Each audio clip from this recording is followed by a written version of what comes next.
Part 3 of Turbo 206 tip tank install. Here I am test fitting our spar stiffener plates and marking where we're going to have to trim and cut so that I can dial in where those rivets are supposed to go and not screw it up. Fingers crossed. Hey beast. Checking it. Ooh, they feel nice. I just ground them down because it was a little too much pressure on the skin. There was all of our scraps. That's the inside interior move so we can wire it up. There's some clamps for cleats and more parts, tip tanks. Anthony is currently clamping in and we're measuring out and drawing Sharpie lines on so that we can make sure that we're drilling in the right spot without screwing it up.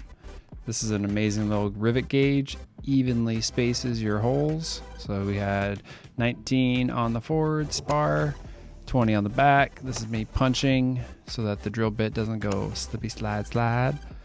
There are those clecos holding it in place. That way you can rivet and not have a screwed up situation. So here's Anthony drilling through the spar and the plate.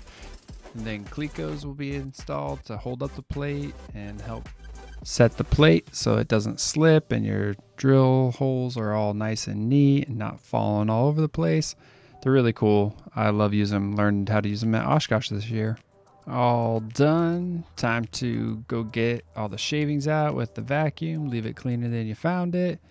While Anthony is over there getting the other side riveted, I'm taking out these clecos and then we're going to prepare and clean the plates so that we can spray paint and get it corrosion proof as best we can so it lasts for a really long time.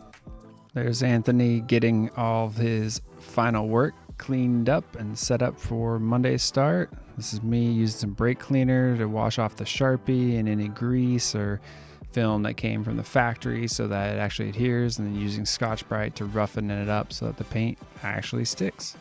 Outside, safety wire, hanging the really annoying wind and trying my best to spray paint without spraying too much of my fingers. I'm sure I could do this better, so roast me in the comments.